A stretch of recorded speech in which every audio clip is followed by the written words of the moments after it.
We're going to go live now, thanks, Kate, to this press conference. SPS Technologies, a warehouse fire in Abington that's been burning for many hours overnight. Let's listen in. Officials, we have Commissioner Bill Ball, represents Ward 13, and our Vice President of our board, Matt Behe, who represents Ward 12. Both are representing a lot of the residents that live in the area that was impacted today.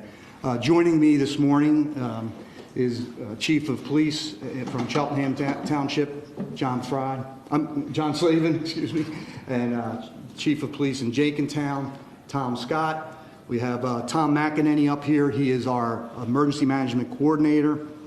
Mike Jones, our Fire Chief from Abington. Keith Maslin, our Fire Chief from Weldon Fire Company. And we also have Chris Platts here, our Abington Township Fire Marshal. So last night at approximately 9:35, we received calls, 911 calls of an explosion. Within 10 minutes, Chief Glenside Weldon Fire Company arrived on scene, and they were met with multiple explosions, and they quickly entered to make sure there were no employees inside. We learned later that approximately 60 employees were inside, and by the grace of God, not one of them was injured, and they were able to evacuate. This quickly escalated from Weldon Fire Company to multiple alarms. 1 in the morning, a fourth alarm went out. But within 30 minutes, we had a second alarm, and we had 68 different fire companies arrive from around the area. So at this point, there were no injuries to any responding personnel, although we're not sure with those hazardous materials that all of our first responders were exposed to. Thankfully, nobody needed to be treated, but we just have some concerns about that. We put a shelter-in-place order out within 1 mile radius, and that still is in place now. On location in Glenside, we still have Aqua, SEPTA, we have the Pennsylvania Department of Environmental Protection, and the federal EAP is down there. We also had responding the Bucks County, Montgomery County, and Chester County's Departments of Public Safety join the efforts down there. Hazmat teams and DEP personnel are still monitoring the air and the runoff water at the scene within that 1 mile zone. They had not detected any threats to the public at this point, so thank God for that. All of the tests so far have been coming out negative. The monitoring will continue in the coming days, and we will continue to cooperate with our partners in public safety, the ones who are represented up here this morning. So we have fire experts up here, we have fire marshals, elected officials. If there are any questions that you have, I just wanted to provide you with a brief overview of the response last night. I could not be more proud of the efforts of our paid and mostly volunteer fire personnel who really fought this fire all night and are out on the scene continuing to fight this fire. They're doing amazing work, and can never take them for granted, so very appreciative of that. Yes? Is the fire out? No, it's still smoldering, and they're still actually fighting it and trying to keep it contained. So we have it contained to the center of the building. Can you talk more about your concerns in terms of the hazmat realm, in terms of the air quality, and then the concern with anything getting in the water supply? I'm going to turn that over to one of our fire chiefs. We have pre-planned that building over the years multiple times, and we were aware of what chemicals were in there. We had concerns that if some of the heat treating chemicals were to mix, they could form arsenic, which could be in the air and the smoke that was coming off of the fire. So we erred on the side of safety, shelter in place, to make sure it didn't happen. We also knew where the chemical and the heat treating areas were inside the building, and we concentrated our efforts to keep the fire away from those chemicals, and so far it has worked out for us. And early results of air quality and then water testing shows that there have been no chemicals? Correct. Correct. It's continuous monitoring of the air and of the water that's running off from the fire, and right now there's no hazardous chemicals that we can report. And then what's your timeline for the future testing to ensure, in the next few hours or days that there will not be any present? We are confident that most, if not all, of the runoff is held on site in retention basins and in holding tanks. The floor drains in the chemical areas drain into those tanks, so the creeks and the water supplies around the site are not affected. We heard that there was a chemical explosion back in November.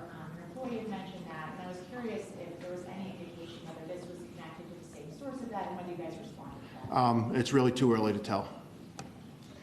Do we know where exactly? I'm sorry, I missed the very beginning. Do we know exactly where the fire started? We do not. It was already well involved inside the building on our arrival. How many employees were inside?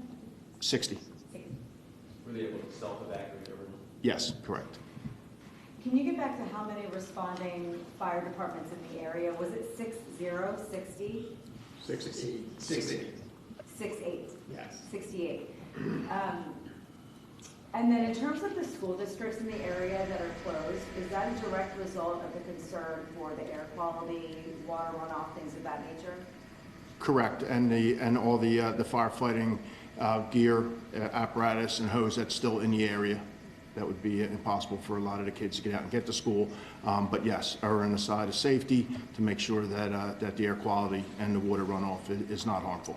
Do you anticipate if future tests come back today positive, so that there are not any contaminants found in the water or the air, that school would resume in these districts tomorrow, or would they be held off until further testing? The plan is to open schools tomorrow. That's the goal. We will continue to monitor to be sure that it's safe before that decision is made in conjunction with the school districts and the private schools.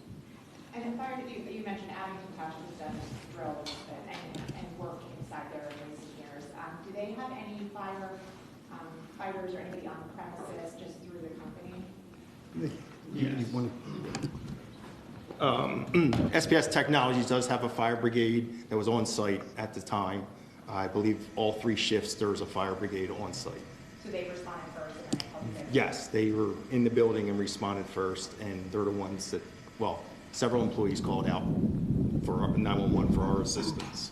I would imagine, just given like the chemicals and everything, that they do have protocols in place. I mean, just how did this, can you talk a little bit about the cases, like how this breached those protocols, or, like went beyond the capacity that they were able to handle? I believe when the explosions happened, I'll let the fire marshal talk more about that. Yeah, when it comes down to the protocols and things like that, SPS Technology does have their own protocols in place and standards and procedures that they follow. It's extremely early in the investigation to figure out at what point, if anything, did work well or didn't work well, to even assess where we're at. As they mentioned before, we're still under the fire suppression efforts right now. The investigation of the incident hasn't even started yet. Was the fire contained to, I know it's a large warehouse, was the fire contained to a portion of the warehouse? Did it destroy a lot of that warehouse? There's significant damage throughout. So no idea on when the building will reopen? No, we can't provide any sort of data on that yet. And can you talk a little bit about what they do, what they manufacture? To my understanding, SPS manufactures fasteners and other type of small metal equipment for aerospace and other sort of industries in that nature, and there are chemical processes involved in that. And it's a big employer for this area? Yes, it's a large employer in the area. Any idea for how much longer that shelter in place, the mile radius, will be in place? You said it's currently still underway. The shelter in place is still intact right now, and it's going to remain there until we can determine that it is safe, and partnering with our agencies of the EPA, the DEP, the Hazmat team to assess are there any ongoing risks. That'll be a joint decision that's made through the coordination between those entities. And can you expound, or one of you expound on what that shelter in place means? If people live in that radius, should they stay inside? If they own a business, should they not open the business? I'll go take that one. Well, yes, the goal is to have everybody stay inside. Right now, it's frigid outside, so everybody has their windows shut already as part of their normal daily life. And, you know, the thing about heaters and things like that, they recirculate air, so it's very little outside air that should be entering the homes. So that's why we feel comfortable with the shelter in place. As far as businesses go, you know, that's an individual decision for those business owners, you know, but we would caution people to, out of an abundance of caution, if you're inside that mile radius, to remain indoors as much as possible. I know you don't have a window into the future, but how long would you anticipate the shelter in place remains? We can't really put a time on it, so the key is we're still fighting this fire. It's still actively burning. So we are constantly reviewing our plans and re-reviewing the progress that we're making in that firefight. And once we get to a point where we feel the fire is contained enough in areas that, you know, aren't involved in some of those chemical areas where, you know, we have been able to contain it away from that, in conjunction with discussing with DEP, EPA, and our Hazmat teams, at that point we'll be able to make a better evaluation. But as far as putting a timeline on it, I wouldn't feel comfortable putting a timeline on it right now. I'm sorry, can I just make sure I understand? You guys have contained the fire in areas that are not the chemical areas. So like the fire hasn't gotten into those areas where the chemicals are. Am I understanding that correctly? I want to make sure. It briefly got into some of those areas, but we were able to, like as Chief Jones said, the majority of our efforts were concentrated on protecting those, so we were able to extinguish that about as quickly as possible. How challenging were the firefighting conditions, given the size of the fire, the cold, the wind, and the potential for chemicals? The cold and the wind definitely didn't help. The conditions were you know, like 30, 40 mile an hour winds. I didn't see what the winds were, but it definitely made it you know, up the degree of difficulty in fighting this type of fire. In addition, you know, the fire was the building was well involved on the first unit's arrival, so it had a big head start on us. But we you know, our first job was to make sure that the employees were evacuated. We were in, you know, life safety mode. You know, searches were conducted immediately, and then once everybody was accounted for, that's when we you know, reevaluated our options and, you know, changed tactics as needed. From where we were, it looked like at one point this morning some of the fire crews were relieved maybe, or maybe moved to a different area. Is that the case? Like, did you pull some units? Yes, that's normal in a fire of this magnitude. You know, the original crews were out there at 9:45 last night, pushing on, you know, 10 hours at this point of heavy lifting. So that's where, you know, 68 fire companies, we all work mutually, you know, mutual aid. So we are in the process of trying to relieve some of the initial crews, which are the kind of the hometown and close to us type of crews, so that they can go home and rest, because we anticipate them having to come back and relieve the crews that came to help. Could you also talk about how the extreme cold affected the firefighting effort? Well, yes. So obviously, when we're flowing that much water, a lot of ice, a lot of firefighters covered in ice last night, which, you know, we fight these types of fires in this type of weather often, but not for that type of longevity. So it's not, you know, it's not like we're in Buffalo where they see this as a daily occurrence. So it's a little different for us, but we were able to get, you know, Public Works from Abington, you know, they were right on top of it, brought out salt crews and things like that to try and mitigate some of the ice and things like that, so that, you know. And the local businesses opened up their doors. Yeah. Yeah, actually, yeah, some of the local businesses, the Highland Restaurant in particular, allowed us to use their restaurant right across the parking lot as a command post all night. So we're extremely grateful for that, because we were able to rehab crews in there as well. Is it unique that we're almost 10 hours into the beginning, or 10 hours from the beginning of this fire, and it is still not out? Does that speak to the unique situation of the chemical component with this fire? It's not, the chemical component plays into it, but it's a large, old building. So it's old materials inside, old building materials that once they hit their ignition point, it's tough to slow it down. And then you throw in the weather conditions and things like that, and it just increases the degree of difficulty for everything involved.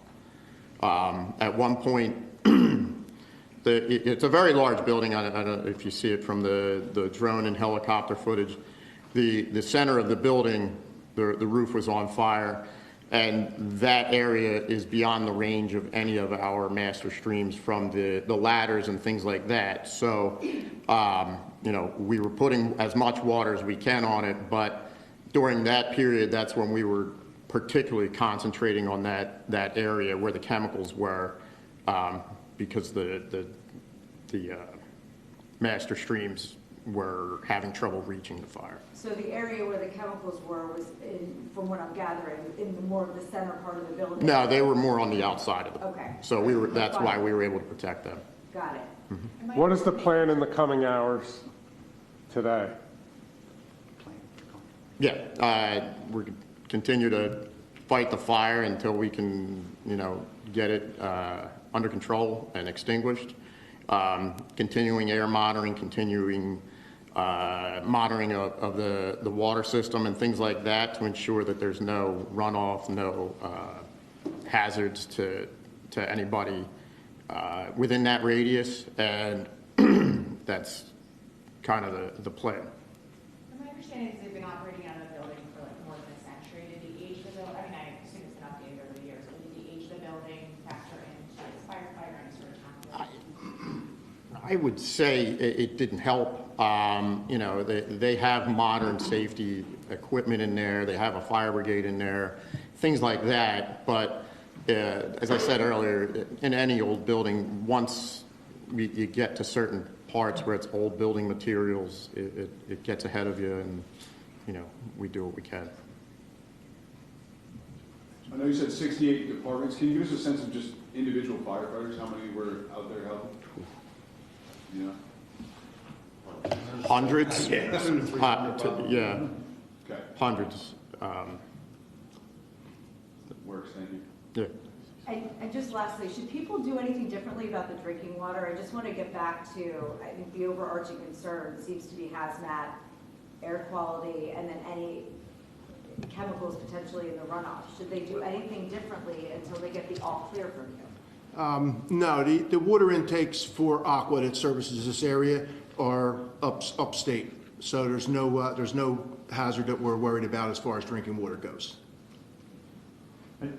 You asked a question earlier, and look, we're very fortunate that no first responders were injured, that we had no employees injured, but 500 employees worked at that, and that's been like part of the fabric of Abington community, and I know the commissioners are here, you know, ever since I was a rookie, just like they were just really good paying jobs, and they're doing some really important work, you know, with the military and also commercial aerospace industry. So the impact on a lot of lives is significant. And again, I just want to reiterate the incredible work that our volunteers and the Abington Township staff and all of our partners coming together to make sure that we are on the side of caution. We're constantly in communication with the school superintendent, not just in Abington, but the chiefs of Jenkintown and Cheltenham, also talking to their respective superintendents to make sure that we don't bring people out unnecessarily into that zone. But we're confident, I think, after consulting the DEP, EPA, Aqua, that we can get back up and running soon, hopefully within the next day or so. Just one other thing, SEPTA was a great partner in this because we had to shut down not only the West Trenton line, but also the Doylestown-Lansdale line. It literally comes right through the borough of Jenkintown.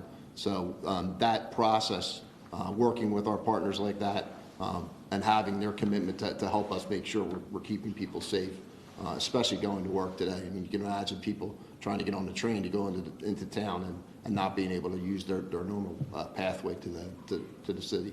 And that's partly because the tracks run right by that scene? Yes. Because the Glenside station's situated a little bit away from the scene, but the train tracks run right by. Both the West Trenton line and the Lansdale-Doylestown line, literally, they come together right outside of Jenkintown Station. So that is the reason why we had to make that decision. I promised some of these guys deputies that I'd get them back within a half an hour. Okay, thank you, ladies and gentlemen. If you have any other questions, we'll be hanging out for a couple minutes anyway. All right, thanks. We've been listening into a press conference held by authorities in Abington Township, Montgomery County, after an overnight warehouse fire. Basically 9 hours into this thing, still smoldering there at a business called SPS Technologies. That's right, and we're told that they manufacture equipment for various companies, including, airline companies and the military. What we know that at this point, they say about 500 people work at that facility. 60 people were in the building at that time, but all of them were able to evacuate safely. But the concern right now is that this fire is still smoldering, so there are crews there still on scene working to contain those flames and make sure that they do not continue to spread along that warehouse. But out of an abundance of caution, they are telling people in that area within that mile radius to stay indoors because of the chemicals that are burning. They are monitoring both the air quality and the water runoff from the fire. The interesting thing is they said inside the actual plant there are containment areas for the water on the base of the facility. So there's no kind of risk right now of any of perhaps toxic chemicals getting mixed in with drinking water or something like that. But they are continuously monitoring, particularly the air at this point. And you can see sort of the worst of this flames. This was last night. The flames much more contained at this point. But school districts in the area, Abington and Jenkintown, they have canceled classes today, as well as parochial schools and private schools in the area are closed again out of an abundance of caution. Obviously, the high winds, cold temperatures caused a lot of problems in this firefight. I had multiple crews here on the scene, but again, 60 employees were able to self-evacuate. No one was injured as far as the employees, nor were any of the first responders injured as well. So that's good news in this situation. Yeah, and firefighters still there on scene. We'll continue to monitor this situation for you.